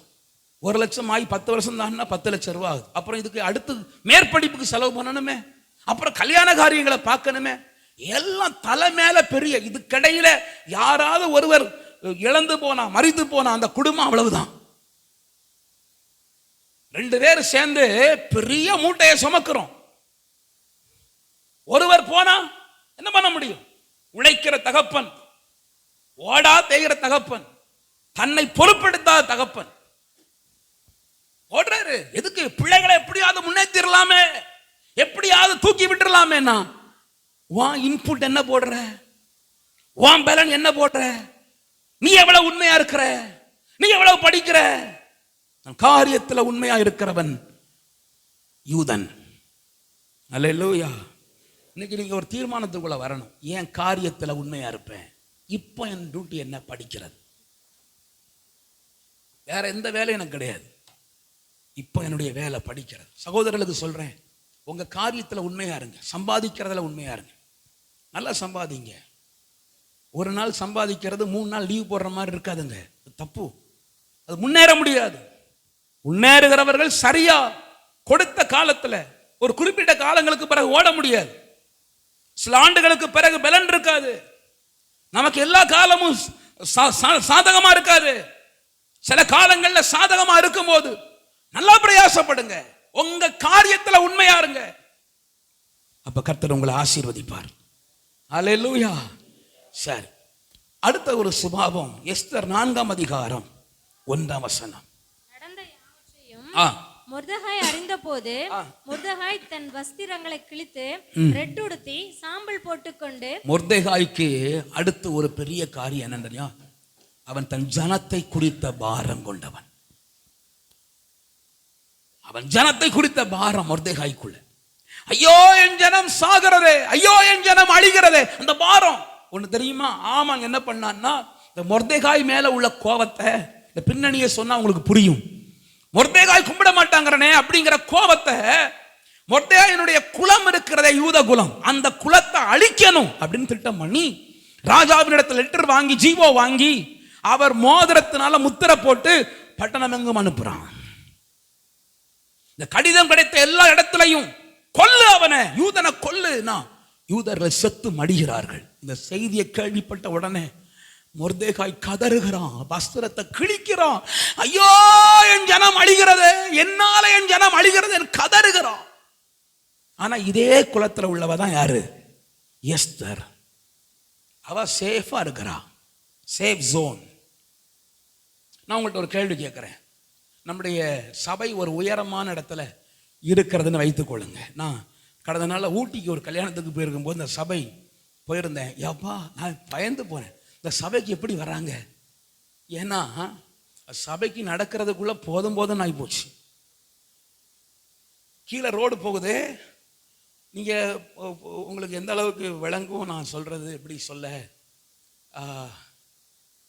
ஒரு 10 மாடி கட்டடத்துக்கு மேல நடந்து போற மாதிரி, எந்த வழியும் இல்லை. அங்க ஒரு ஸ்டெப்புக்கு படியெல்லாம் இல்லை, அப்படி ப்ராப்பர் படியெல்லாம். ஒரு 10 படி இருக்கு கீழே, ஒரு வீடு அதில் ஒரு 10 படி இருக்கு. அதுக்கப்புறம் மலை தான். அந்த சபை அங்கே இருக்கு, பார்க்க அழகா இருக்கும், உயர்த்து இருக்கு. அங்கே நான் யோசிப்பேன், என்ன மழை தண்ணி வந்தாலும் இந்த சபைக்கு பாதிப்பு இல்லை, ரொம்ப உயரத்தில் இருக்கு. ஆனால் உண்மையிலேயே சொல்றேன், ஏறி ஒரு அரை மணி நேரம் மூச்சு மட்டுமே. அவங்க மனைவிட்ட கேட்டு பாருங்க, அவ இடையிடையே முடியல, என்னால இதுக்கு மேல நடக்க முடியாது. நான் அந்த பாஸ்டர்கிட்ட கேட்டேன், பாஸ்டர் மனைவிட்ட கேட்டேன், எப்படி ஒவ்வொரு நாள் நடக்கிறீங்க? பாஸ்டர் கிண்டலா சொன்னார், நான் ரொம்ப கீழே போறதில்லை பாஸ்டர், நான் இதுக்காக ரொம்ப கீழே போறதில்லை, எல்லாமே வாங்கி வச்சுக்கிறோம். நோ ஃபேன், ஃபேனே கிடையாது. ஃபேன் என்கிற ஒரு சுவிட்ச் பாயிண்டே அந்த ஃபேன்ங்கிற பாயிண்ட் கூட கிடையாது. ஏன்னா எப்பவுமே குளிராக தான் இருக்கு. சரி, நான் உங்கள்கிட்ட கேட்குறேன், பெரிய வெள்ளம் வந்துருச்சு, சபை மட்டும் உயரத்தில், நம்மெல்லாம் உள்ள தப்பிட்டோம். வெளியெல்லாம் ஆட்கள் செத்துட்டு இருக்கிறாங்க. ஐயோ ஐயோ ஐயோன்னு மூள் கடிச்சு செத்துட்டு இருக்கிறாங்க.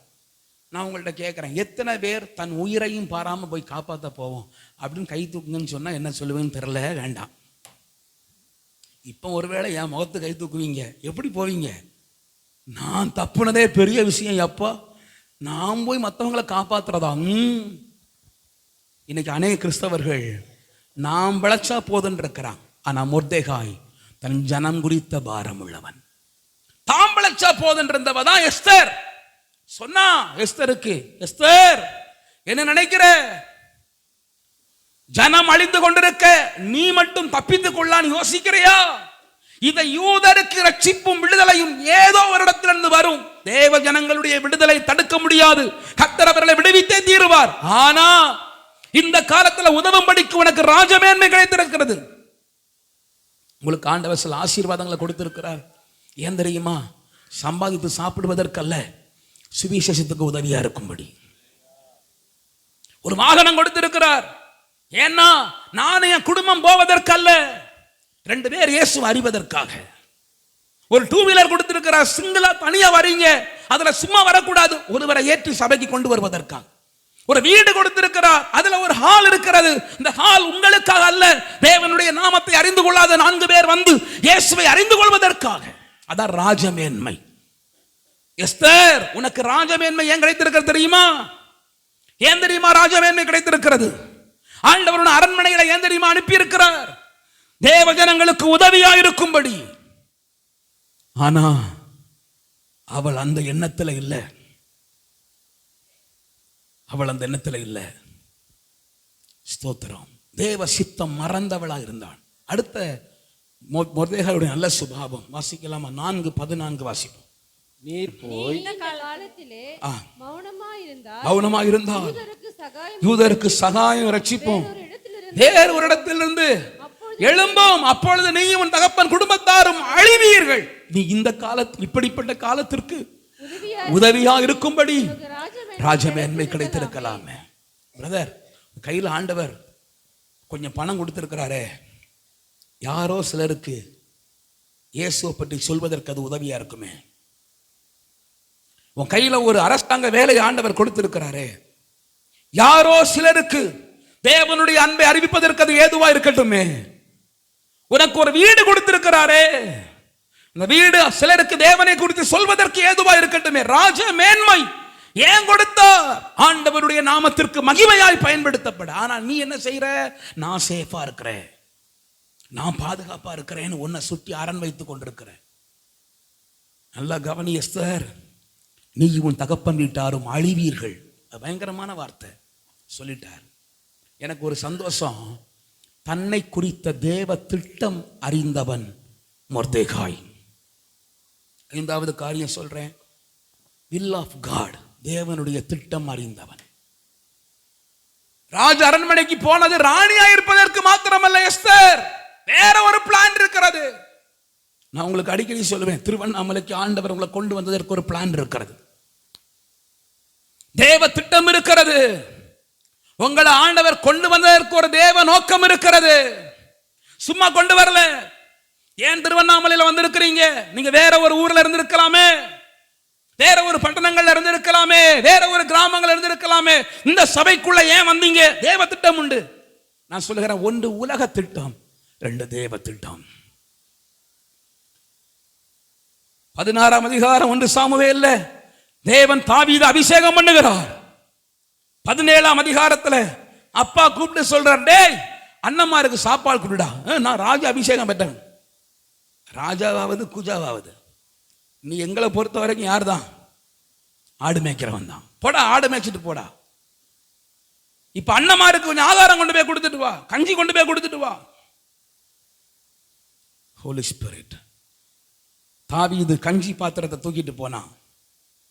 ஆனா அவன் கையில இன்னும் ஒரு பொருள் தொங்குகிறது. என்ன தெரியுமா? கவன். தாவீதினுடைய உலக திட்டம் கஞ்சி பாத்திரம் தூக்குறது, பிழைப்புக்கு போகிறது. ஆனா பரலோகத்தின் திட்டம் வேற. தாவீது கவன் எடுத்துட்டு போ. உலகம் அப்பா ஒண்ணு சொல்ல, பரலோகம் ஒண்ணு சொல்லுகிறது. ஒரு தேவ பிள்ளை யார் தெரியுமா? தேவ திட்டம் அறிந்தவன். உலகம் ஒண்ணு சொல்லுது, கஞ்சி பாத்திரம் தூக்கிட்டு போடா, அண்ணமாருக்கு சாப்பாடு கொடுடா, குடும்பத்தை பிழைக்க வேண்டா, குடும்பத்துக்கு சோறு போடுடா, இதற்கு தான் ஒன்னு அனுப்பி இருக்கிறேன்னு உலகம் ஒரு பாத்திரம் கொடுத்து அனுப்புகிறது. ஆனா அதே நேரம் பரலோகம் உன்னை வேறு ஒரு திட்டத்துக்காக இதே ஊருக்குள்ள அனுப்புகிறது. For greater purpose. திருவண்ணாமலை சும்மா இருக்கிறோம், நம்ம நினைச்சா ஒரு ஊருக்கு போகலாம்லாம் யோசிக்காதுங்க. வாலிப தம்பிமாருக்கு சொல்றேன், உன்னை கர்த்தர் இந்த ஊர்ல வைத்திருப்பதின் நோக்கம், உன்னை கர்த்தர் இந்த ஊருக்கு கொண்டு வந்ததின் நோக்கம், அதற்கு ஒரு நோக்கம் உண்டு. உலக நோக்கம் ஒன்றா இருக்கலாம், தேவ நோக்கம் வேறொன்று. ஆனா இன்னைக்கு அநேகருக்கு வித்தியாசமா என்ன தோணுகிறது, பாஸ்டர் சென்னையில் போனா சம்பளம் கிடைக்குமா, போட்டா, அதாவது இந்த தேவன் வைத்த இடம் என்கிற எண்ணம் இல்லாம கண்டதையும் புலம்புகிற மூளை இல்லாத விசுவாசிகளுக்காய் நான் பரிதாபப்படுகிறேன். அல்லேலூயா. சில விசுவாசிகள் அப்படிதான், சென்னைக்கு போனா வீட்டு வேலை பண்ணாலே 25,000 ரூபாய் கிடைக்குமா, இங்க என்ன 10,000 ரூபாய் தான் கிடைக்கும். யார் வச்சிருக்கிறா உன்னை இங்க, நீ வந்தியா இல்ல கர்த்தர் கொண்டு வந்தாரா? நல்லா விசுவாசிக்கணும். தேவன் என்னை நான் திருவண்ணாமலைக்கு வரலன்னா ஜனங்கள் ரட்சிக்கப்பட மாட்டாங்களா? ரட்சிக்கப்படுவாங்க. ஆனா நான் இப்படி சொல்றேன், நான் என்ன சொல்றேன், நீங்க நல்லா இருங்க, என்ன சொல்றேன், ஆண்டவர் என்ன திருவண்ணாமலைக்கு போன்னு பேசுற, நான் வரமாட்டேங்கிறேன். அங்கெல்லாம் விக்கிரக தேசம், அங்கெல்லாம் போக முடியாதுயா, நான் நாகர்கோவிலையே ஊழியம் பண்றேன். அப்படி பண்ணா மன்னித்துக் கொள்ளுங்கள், மன்னித்துக் கொள்ளுங்கள், என்ன அப்படி பேசுறேன்னு யோசிக்காதுங்க. 2 வருஷத்துல கேன்சர் வந்து செத்து போயிருவேன். தேவன் அதான் அந்த மொர்தெகாய் சொல்றார், ஆளுகை செய்கிறார். உன்னை இங்க கொண்டு வந்ததற்கு ஒரு நோக்கம் உண்டு. அந்த நோக்கத்தில் அறிந்து கொள்ளுகிற பாத்திரமா நீ இருக்கணும். அல்லேலூயா. கஞ்சி பாத்திரம் தூக்குறதுக்கு தாவீது வரல, அது உலக பிரகாரமான நோக்கம். ஆனா கர்த்தர் அவனை அனுப்பினது கவன் கல்லோடு. இப்ப கவன் இருக்கிறது, ஆத்துல போய் கல் எடுக்கலாம், இப்போ அங்கே உனக்கு கல் தருவேன், கிருபையை தருவேன், போற இடத்துல கல் தருவேன், போற இடத்துல என்னுடைய மகிமையை தருவேன். போற இடத்துல கல் கொடுத்தார், கஞ்சி பாத்திரம் கொடுத்தவன் கோலியாத்தை வீழ்த்துகிறவனாய் மாறினான். இன்னைக்கு தேவ பிள்ளைகளே, மொர்தெகாய் யூத குலத்தான், தேவ திட்டம் அறிந்தவனாக இருந்தான். He understood God's plan about his life. அவனுடைய வாழ்க்கையை குறித்த தேவ திட்டத்தை அறிந்து கொண்டவனாக இருந்தான். தேவ திட்டம் அறிந்தான். இன்னைக்கு அநேகர் ஏதோ வாழுகிறோம், ஏதோ பிழைக்கிறோம், ஏதோ போகிறோம். நோ, கர்த்தருடைய பிள்ளையா தேவ திட்டம் அறிந்தவன். அவன் சொல்றான், எஸ்தருக்கு தெரியல, அவள் கண்ணு மறைக்கப்பட்டிருக்கு. அவன் சொல்றான், எஸ்தர் நீ இருப்பதின் நோக்கம் ராஜியா இருப்பதற்கல்ல, தேவ ஜனங்களுக்கு உதவிகரமாக இருப்பதற்காக. இந்த ராஜமேன்மை உனக்கு கிடைத்திருப்பதனுடைய நோக்கம் அநேகருக்கு ஆசீர்வாதமாக இருப்பதற்காக. அதை விட்டுறாத எஸ்தர். நல்ல வளர்ப்பு, எல்லாரும் சொல்லுங்க, என்ன வளர்ப்பு? அந்த வளர்ப்பினுடைய விசேஷம் என்ன தெரியுமா? சிலட்டெல்லாம் எவ்வளவு சொன்னாலும் கேட்க மாட்டாங்க. ஆனா அந்த எஸ்தர் சொன்ன உடனே அவள் அடுத்த பதில் சொன்னாள், சரியா, அண்ணன் சொன்னா சரியா தான் இருக்கும். அவ சொல்றா, செத்தாலும் சாகுறேன் அப்படின்ட்டா. உடனே எவ்வளவு பெரிய ஒரு தீர்மானம். உடனே அண்ணன் சொல்றது போல செய்றேன், மொர்தெகாய் சொல்றது போல செய்றேன், நானும் என் தாதிமார் உபவாசம் பண்ணுவோம், செத்தாலும் சாகுறேன். என் ஜனங்களுடைய பாரம். தேவ திட்டம் புரிந்து கொண்ட ஒருவன் மூலமா தேவ சேனை எழும்புகிறது. இன்னைக்கு நான் உங்களுக்கு சொல்றேன், நீங்க தேவ திட்டம் புரிந்து கொண்டவர்களா கர்த்தருக்காக எழும்பும் போது ஒரு சேனையாய் கர்த்தர் உங்களை எழும்ப பண்ணி இந்த பட்டணத்தை கர்த்தருக்கு சொந்தமாக்க தேவன் வல்லமை உள்ளவராக இருக்கிறார். தேவ ஜனங்களுடைய தேவ திட்டம் புரிந்து கொண்ட தேவ பிள்ளைகள் மூலமா கர்த்தர் ஒரு பெரிய எழுப்புதலை, பெரிய மாற்றத்தை தேசத்துல கட்டளையிடுவார். இங்க தேவ திட்டம் புரிந்து கொண்டவர்களா இருக்கு. கர்த்தருடைய திட்டம் என் குடும்பத்தை குறித்து என்ன, என் வாழ்க்கை குறித்து தேவ திட்டம் என்ன, என் குடும்பத்தை குறித்த கர்த்தருடைய சித்தம் என்ன? ஒன்று உலக திட்டம், ஒன்று தேவ திட்டம். அதை புரிந்து கொண்டவன். அதனால என்ன நடந்துச்சு வாசிக்கலாமா? எஸ்தர் 6ஆம் அதிகாரம் 13ஆம் வசனம் வாசித்து முடிக்க போகிறோம். எஸ்தர் 6:13. ஆமான் நேரிட்ட எல்லாவற்றையும் தன் மனைவியாகிய சிரேசிக்கும் தன் சிநேகிதர் எல்லாருக்கும் அறிவித்த போது அவனுடைய ஆலோசனைக்காரரும் அவன் மனைவியாகிய சிரேசும் அவனுடைய பர்சனல் கவுன்சிலர்ஸ் அவங்க சொல்றாங்க, எல்லாரும் அவன் மனைவி சொல்றாங்க, அவனை பார்த்து மொர்தெகாய்க்கு முன்பாக தாழ்ந்து போக தொடங்கி, ஏன் தாழ்ந்து போயிட்டு இருக்கிறீர் தெரியலையே. அப்ப அவங்க ஒண்ணு சொல்றாங்க, ஒரு கண்டுபிடிப்பு சொல்றாங்க. என்ன கண்டுபிடிப்பு தெரியுமா? அவன் யூத குலமானால் நீர் அவனை மேற்கொள்ளாமல் அவனுக்கு முன்பாய் தாழ்ந்து போவது நிச்சயம். நான் சொல்றேன், ஒருவன் யூத குலமானால் அவனுக்கு முன்பாய் தாழ்ந்து போவது நிச்சயம். நீங்க தேவ பிள்ளையானால் எல்லா சூழ்நிலையும் உங்களுக்கு முன்பாய் தாழ்ந்து போவது நிச்சயம். கர்த்தருடைய பிள்ளையானால் ஒவ்வொரு போராட்டங்களும் உங்களுக்கு முன்பாய் தாழ்ந்து போவது நிச்சயம். நீங்கள் தேவனுடைய மனுஷனா இருந்தால் ஒவ்வொரு உபத்திரவங்களும் உங்களுக்கு முன்பாய் தாழ்ந்து போவது நிச்சயம். நீங்க கர்த்தருடைய பிள்ளையானா. அல்லேலூயா. நடந்தது என்ன தெரியுமா? ஆமானுக்கு ஒரு வெளிப்பாடு, எப்படியும் ஒரு நாள் சட்டம் போட்டு ஊரையே அழிக்கிறோம், இந்த மொர்தெகாயை அழிச்சிடலாம் அப்படின்னு சொல்லி ஒரு தூக்கு மரம் பண்ணான். தூக்கு மரத்துடைய உயரம் எவ்வளவு? 50 முழம் உயரம். எத்தனை முழம் உயரம்? நம்ம சில நேரங்களில் பைபிள்ல சிம்பிளா வாசிச்சுட்டு போயிடுறோம். 50 முழம் உயரம்னா ஒரு முழம்னா எவ்வளவு அடி? 1.25 அல்லது 1.5 அடி. ஒரு முழம் 1.5 அடினா 50 into 1.5 எவ்வளவு? நியர்லி 75. 75 அடி உயரம் தூக்கு மரம். என்ன பர்பஸ்? 75 அடினா எவ்வளவு? ஒரு கட்டடத்தினுடைய நம்ம சபையினுடைய உயரம் எவ்வளவு? பேஸ் மட்டும் எல்லாருமே வீட்டு கீழே உள்ள வீடுகளை 11 அடி அல்லது 12 அடி உயர்த்துவாங்க. அதுக்கு மேலுள்ள மாடிகளை ரொம்ப உயர்த்த மாட்டாங்க, ரூஃப் உயர்த்தி போட மாட்டாங்க. ஒரு கட்டடத்தினுடைய மட்டம் 10 அடியா இருக்கும். அப்போ 7.5 மாடி உயரம். கற்பனை பண்ணி பாருங்க, 7.5 மாடி உயர்ந்த ஒரு கட்டடத்துல மொர்தெகாயை தூக்கி போடணும். ஏன்? ஆமானுக்கு இவ்வளவு ஆசை. ஊரே பார்க்க என்ன மதிக்காதவனை தூக்கி ஊருக்கு முன்னாடி தூக்கல போட்டேன். நடந்த சம்பவம் தெரியுமா? அதே தூக்கு மரத்துல மொர்தெகாய் அல்ல, யூத குலத்தான் அல்ல, ஆமான் தூக்கிலிடப்பட்டான். எல்லாருக்கும் முன்பாக அசிங்கப்பட்டான். நான் சொல்லுகிறேன், நீங்க தேவ பிள்ளையா இருந்தா என் ஜனங்கள் ஒருபோதும் வெட்கப்பட்டு போவதில்லை. ஹல்லேலூயா. நீங்க சந்திக்கிற சூழ்நிலை, நீங்க சந்திக்கிற போராட்டம், நீங்க சந்திக்கிற வேதனை உங்களை வெட்கப்படுத்தாது. யூத குலமா இருங்க, கர்த்தருடைய பிள்ளையா இருங்க, தேவனுடைய ஜனமா இருங்க. ஆண்டவர் உங்களை வெட்கப்படுத்த மாட்டார். ஆண்டவருடைய ஜனமா இருக்க மாத்திரம் பிரயாசப்படுங்கள். ஆண்டவருடைய ஜனமா இருக்க மாத்திரம் ஒப்பு கொடுங்கள்.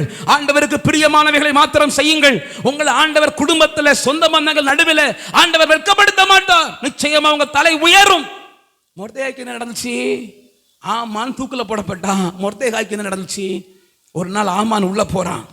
ராஜா கேட்கிறார், இவன் ராஜாவை காப்பாத்தின சம்பவம் தூக்கம் வராம இருக்கு. அகாஸ்வேருவுக்கு தூக்கம் வராம இருக்கிறபடினாலே இந்த நாடகம் புஸ்தகம் இருக்குல்ல, பழைய ஹிஸ்டரி இருக்குல்ல, அவங்க வாசிங்கன்னு சொன்ன உடனே அவங்க வாசிக்கிறாங்க.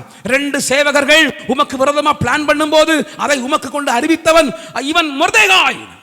உடனே ராஜா கேட்கிறார், அவனுக்கு ஏதாவது பரிகாரம் பண்ணீங்களா? அவனுக்கு ஏதாவது உபகாரம் பண்ணீங்களா? இல்ல, ஒன்றும் செய்யப்படவில்லை. உடனே ஆமான் உள்ள வர்றார். அந்த நேரம் பார்த்து உள்ள வரும்போது அகாஸ்வேரு கேட்கிறார், ஆமானே, என்னுடைய பிரதான மந்திரியே, உங்கள்கிட்ட ஒன்று கேட்கிறேன். என்ன கேட்கிறேன் தெரியுமா? ராஜா கனம் பண்ண விரும்புகிற மனுஷனுக்கு என்ன செய்ய வேண்டும்? அப்படி ஒரு கேள்வி கேட்கிறார். ராஜா ஒரு மனுஷனை கனம் பண்ணணும், அவனுக்கு என்ன செய்யணும்?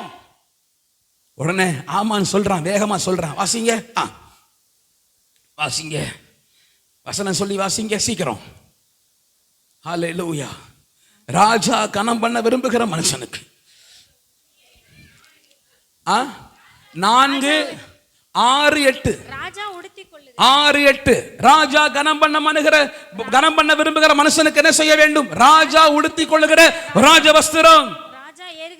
வெட்கப்பட மாட்டீங்க சிஸ்டர், வெட்கப்பட மாட்டீங்க பிரதர். கர்த்தருடைய சித்தம் செய்கிறதுனாலே, தேவனுடைய பிளானுக்கு ஒப்பு கொடுக்கிறதுனாலே நீங்க வெட்கப்பட மாட்டீங்க. மாறாக ராஜ வஸ்திரம் கிடைக்கும், ராஜ குதிரை கிடைக்கும், ராஜாவின் சிரசிலே தரிப்பிக்கப்படும் ராஜ முடியும். இதெல்லாம் சுருக்கி பார்த்தா உங்களுக்கு என்ன தெரியுது? ராஜமேன்மை கிடைக்கும். அல்லேலூயா, அல்லேலூயா. நீங்க நல்லா புரிந்து கொள்ளுங்கள் தம்பிமாரெல்லாம், உங்களுக்கு சொல்றேன், தேவ திட்டம் உன்னை ஒரு ஊர்ல வைத்திருக்க. இன்னும் நிறைய பேர் படித்து கொண்டு வெளியூருக்கு போகணும், நிறைய பிளான், அங்க போலாண்டா இங்க போலாண்டா அப்படின்னு தங்களுக்குள்ளே பிளான் பண்றாங்க. சந்தர்ப்ப சூழ்நிலையினால் கர்த்தரனை கொண்டு போனா அது வேற. ஆனால் நிறைய பேர் தனக்குள்ளே இந்த ஊருக்கு போகணும் அந்த ஊருக்கு போகணும் பிளான் பண்ணுறீங்க. உன்னை எந்த ஊர்லையும் ராஜமேன்மை அடைய தேவனால் முடியும். அல்லேலூயா. திருவண்ணாமலையில் ராஜமேன்மை அடைந்தவர்கள் இல்லையா? பிழைக்கிறவர்கள் இல்லையா? ஆசீர்வதிக்கப்பட்டவர்கள் இல்லையா? இருக்கிறாங்களா இல்லையா? இருக்கிறாங்களே. அது வெளியூரா போய் சென்னையில போய் பிழைக்க வழி இல்லாம இருக்கிறவங்க இல்லையா? ராஜமேன்மை கிடைப்பது நம்முடைய சாமர்த்தியம் அல்ல. நாம யூதனா வாழ்ந்தா, கர்த்தருடைய பிள்ளையா வாழ்ந்தா அவரே நம்மை ஆசீர்வதிப்பார். நம்மளை ஆசீர்வதிக்கிறது மனுஷன் அல்ல, தெய்வம். வேலை அல்ல, ஆண்டவர். வியாபாரம் அல்ல, கர்த்தர். நம்மளை ஆசீர்வதிக்கிறது தெய்வம். அல்லேலூயா. நீங்க ஆண்டவர்கிட்ட கேட்கணும், ஏன் என்னை இங்க கொண்டு வந்தீர் ஆண்டவரே? ஏன் என்னை கொண்டு வந்தீர்? அல்லது ஏன் என்னை ரட்சித்தீர்? உம்முடைய பிளான் என்ன ஆண்டவரே? என்ன குறித்து உம்முடைய திட்டம் என்ன ஆண்டவரே? வெக்கப்பட மாட்டீங்க. நான் வாட்ச்மேனா இருக்கிறேன், வாட்ச்மேன்ல இருந்து கீழே போயிருவேன். நோ, நீ கர்த்தருடைய பிள்ளையா இருந்தா வாட்ச்மேனா இருக்கிற உன்னை ஆண்டவர் மந்திரியா மாற்றுவார். மாற்றினாரா? ஆமான் ஸ்தானத்தில் யார் வைக்கப்பட்ட பிறகு வாட்ச்மேனுக்கு என்ன குவாலிஃபிகேஷன் இருக்கும்? இதெல்லாம் உட்காந்து யோசிப்பேன். ஒரு ஆளை வேலையில ஜாயின் பண்ண வைக்கும் போது என்ன பார்த்து ஜாயின் பண்ண வைப்பாங்க? எஜுகேஷன். உங்க குவாலிஃபிகேஷன் என்ன கொடுங்க? நீங்க என்ன படிச்சிருக்கிறீங்க? ஐயா நான் +2. வாட்ச்மேன் வேலைக்கு வாங்க. இந்த +2 படிச்சவங்கலாம் வருத்தப்படுறாங்க. அப்புறம் நீங்க என்ன படிச்சீங்க? நான் ட்ரிபிள் PhD. அன்னைக்கு ஒருத்தரை பார்த்தேன், double MA triple MA double PhD. ஆமா, ஒரு வீட்டுக்கு போனேன், செவரா எழுதி போட்டிருக்கு. செவரா நிறையா இங்கிலீஷ் எழுத்தா எழுதி போட்டிருக்கு. நான் கேட்டேன், என்ன இவ்வளவு எழுதி போட்டிருக்குன்னு? அவங்க அந்த அம்மா சொன்னாங்க, அந்த அம்மா வயசான அம்மா, அவர் ரிட்டையர்ட் ஆகிட்டாரா ஆக போறாரா? ஆக போறாருன்னு நினைக்கிறேன். அவங்க மகள் நம்ம சபைக்கு அடிக்கடி வருவாங்க. அவங்க சொன்னாங்க, பாஸ்டர் இப்போ ஒரு PhD பண்ணிட்டு இருக்கிறார், ஏற்கனவே ஒன்று முடிச்சிருக்கிறாரு, ஒன்று முடிச்சுட்டாரு, இப்போ ஒன்று பண்ணிட்டு இருக்காரு. Triple MA double PhD. அப்படி ஓடுது கதை. அப்போ சொல்லுவாங்க, நீங்க உள்ள வந்து கேபின்ல உட்காருங்க, கையெழுத்து போட. +2 முடிச்சவங்க வாசல்ல வாட்ச்மேன் வேலைக்கு போங்க. ஆனால் இங்க மாத்தி நடக்குது. கேபின்ல இருந்தவரை தூக்கி தூக்கில போட்டாங்க, வாட்ச்மேனை தூக்கி கேபின்ல உட்கார வச்சு கையெழுத்து போட வைக்கிறாங்க. நீ என்னையா படிச்சிருக்கிற, இங்க வந்து உட்கார்ற? பக்கத்து மந்திரி கேட்டிருப்பார், ஏய் நான் யார் தெரியுமா? இந்த கல்லூரியில படித்தவன். நீ எங்க படித்த? நான் யூதகுலம். No education, by God's grace. கர்த்தருடைய கிருபையினால உயர்த்தப்பட்டிருக்கிறையா, கிருபையினால பிழைச்சிருக்கிறையா, கிருபையினால வந்தையா. இந்த தகுதிக்கு எப்படி வந்த? இந்த ஸ்தானத்துக்கு எப்படி வந்த? இந்த உயரத்துக்கு எப்படி வந்த? கிருபையினால வந்தையா. நான் யூதகுலமா இருந்து வந்தையா. மொர்தெகாய் உயர்த்தப்பட்டான், ஆமான் தூக்கில் போடப்பட்டான். எனக்கு அன்பான தேவ பிள்ளைகளே, இன்றைக்கு நீங்கள் தேவ ஜனமா இருந்தா உங்களுக்கு என்று கர்த்தர் ஒரு மகிமையை வைத்திருக்கிறார். அந்த மகிமை நிச்சயமா நடக்கும். உங்க குடும்பங்கள் முன்பாக, சொந்தங்கள் பந்தங்கள் முன்பாக வெட்கப்படாம அந்த மகிமையை கர்த்தர் உங்கள் வாழ்க்கையில் நடக்கவே பண்ணுவார். விசுவாசிக்கிறவர்கள் ஒரு ஆமென் சொல்லுங்க. ஹல்லேலூயா. கண்களை மூடி கொஞ்ச நேரம் தேவ சமூகத்தில் ஒரு 5 நிமிடங்கள் மாத்திரம் ஜெபித்து முடிக்க போகிறோம். ஹல்லேலூயா. ரிகபா ஷபரதன பலந்தரா. தேவ ஜனம் வெட்கப்பட்டு போவதில்லை. தேவ ஜனங்கள் வெட்கப்பட்டு போவதில்லை. என் ஜனம் ஒருபோது வெட்கப்பட்டு போவதில்லை. கர்த்தருடைய பிள்ளைகள் ஒரு நாள் வெட்கப்பட்டு போவதில்லை. நாங்க ஆண்டவரை ஆராதிக்கிறதுனால, நாங்க ஆண்டவரை தொழுது கொள்கிறதுனால வெட்கப்பட்டுருவோமோன்னு யோசிக்காதுங்க. வெட்கப்பட்டு தானே பாஸ்டர் இருக்கிறோன்னு யோசிக்காதுங்க. எங்க சூழ்நிலை வெட்கப்பட்டு கொண்டே போகிறது மாதிரி இருக்கேன்னு யோசிக்காதுங்க. மொர்தெகாயே, உன் உண்மை தன்மைக்கு அநேக போராட்டங்கள் வரலாம். மொர்தெகாயே, நீ ஆண்டவரை ஆராதிக்கிறவன், நீ யூதனா இருக்கிறதுனாலே உனக்கு அநேக உபத்திரவங்கள் வரலாம். ஆனால் நிச்சயமாய் ஒரு நாள் ராஜமேன்மை உண்டு உண்டு உண்டு உண்டு உண்டு. ஒரு உயர்வை கர்த்தர் உங்களுக்கு வைத்திருப்பார். ஷபா கம்தரதனா, அந்த உயர்வை கர்த்தர் உனக்கு வைத்திருப்பார். அந்த உயர்வை கர்த்தர் உனக்கு வைத்திருப்பார். அந்த உயர்வை கர்த்தர் உனக்கு தர விரும்புகிறார். நீ வேதனைப்படாதே, சோர்ந்து போகாதே, கண்ணீர் வடிக்காதே, நான் உத்தமத்தில் நிலை கொண்டிருந்து என்ன பிரயோஜனம்னு கேட்காதே. கர்த்தர் உனக்கு ஒரு உயர்வை வைத்திருக்கிறார், ஒரு மேன்மையை கர்த்தர் வைத்திருக்கிறார், ஒரு ஆசீர்வாதத்தை கர்த்தர் வைத்திருக்கிறார். ஆண்டவரை சேவித்து என்ன பிரயோஜனம்னு கேட்காதே. நீ யூத குலமாயிரு. உனக்கான மேன்மையை கர்த்தர் நிச்சயமாய் கொண்டு வருவார். உன் கண்கள் காண, உறவுகள் காண, அநேகருடைய கண்கள் காண ஒரு ராஜ மேன்மை உனக்கு உண்டு. உண்டு உண்டு மொர்தெகாய் உண்டு. வேதனைப்படாதே. ஹல்லேலூயா. கர்த்தருக்கு காத்திருப்போ, வெட்கப்பட்டு போவதில்லை. நிச்சயமாய் முடிவு உண்டு. உன் நம்பிக்கை வீண் போகாது. கர்த்தருக்கு காத்திருப்போ, வெட்கப்பட்டு போவதில்லை. நிச்சயமாய் முடிவு உண்டு. உன் நம்பிக்கை வீண் போகாது. கர்த்தருக்கு காத்திருப்போ,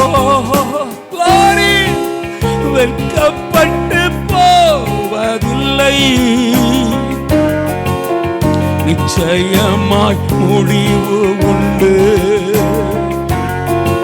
உன் நம்பிக்கை வீண் போகாது. காத்திருப்பே,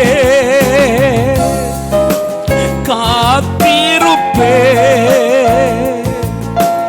அற்புதங்கள் பெறும் வரை காத்திருப்பேன். பாடுவோம். காத்திருப்பே, காத்திருப்பே. அற்புதங்கள் பெறும் வரை குறித்த காலத்திலே தரிசனம் நிறைவேற்றுவார். குறித்த காலத்திலே தரிசனம் நிறைவேற்றுவார். பொய் சொல்லாது நிச்சயம் வரும். தாமதித்தாலும் அதற்காய் காத்திருப்போம். பொய் சொல்லாது நிச்சயம் வரும். தாமதித்தாலும் அதற்காய் காத்திருப்போம். காத்திருப்பே, காத்திருப்பே. அற்புதங்கள் பெறும் வரை. ஓ ஜீசஸ், காத்திருப்பே. உங்க குடும்பத்தை வெட்கப்பட விட மாட்டார். ராஜ மேன்மையும் கனத்திற்குரிய காரியங்களையும் ஆண்டவர் அநேகருடைய கண்களுக்கு முன்பு செய்வார். நீங்கள் வெட்கப்பட மாட்டீர்கள். தேவ ஜனமாயிருக்கிற யூத குலமே, கர்த்தருடைய பிள்ளைகளாய் இருக்கிறவர்களே, கர்த்தர் உங்களை வெட்கப்பட விட மாட்டார். பல கேள்விகளுக்கு முன்பு, பல உருளைய பாரங்களுக்கு முன்பு தேவ ஊழியக்காரனாய் நான் சொல்லுகிறேன், ஆண்டவர் உங்களை வெட்கப்பட விட மாட்டார். அனைத்தையும் இழந்தாலும்,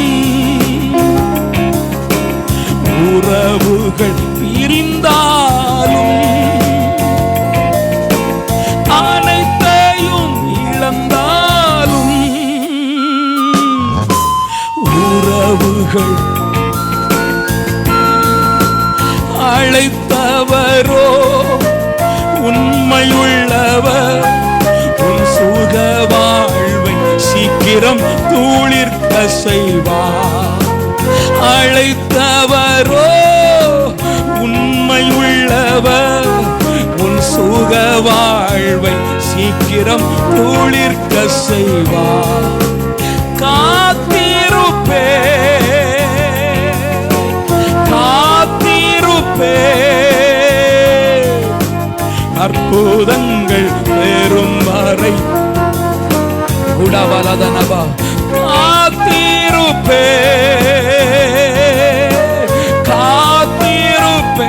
மொர்தெகாயே, காத்திரு. அற்புதங்கள் பெறும் வரை. சிக்கபஹந்த நபலதுனா தேவ ஜனமே, உங்களுக்கு நான் தேவனுடைய தீர்க்க தரிசன வார்த்தையா சொல்லுகிறேன்.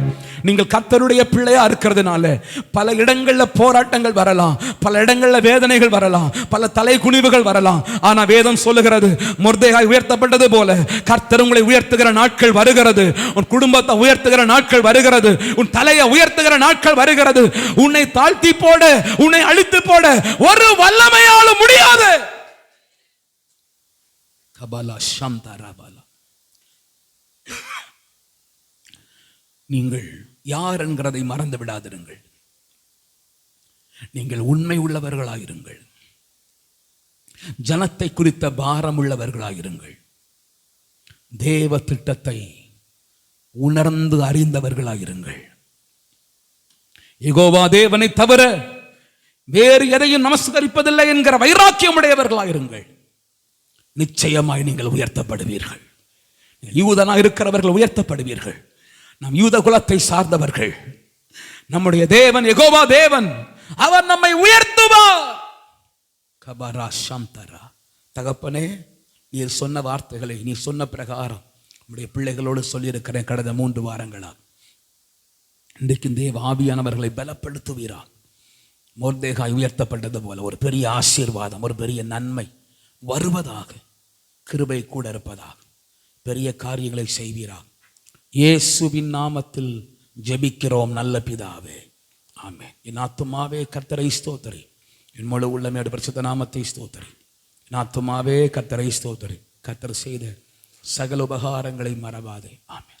நம்முடைய கர்த்தராகிய இயேசு கிறிஸ்துவின் கிருபையும் பிதாவாகிய தேவனுடைய அன்பும் பரிசுத்த ஆவியானவருடைய அந்யோன்ய ஐக்கியமும் சிநேகமும் சகவாசமும் நம்மோடும் இந்த பூமியில கர்த்தரை ஆவியோடும் நம்மோடு ஆராதிக்கிற சகல பஸ்தவாங்களோடும் இன்றும் என்றும் சதா காலமும் தங்கி தாபரிப்பதாக, ஆமென். ஹல்லேலூயா.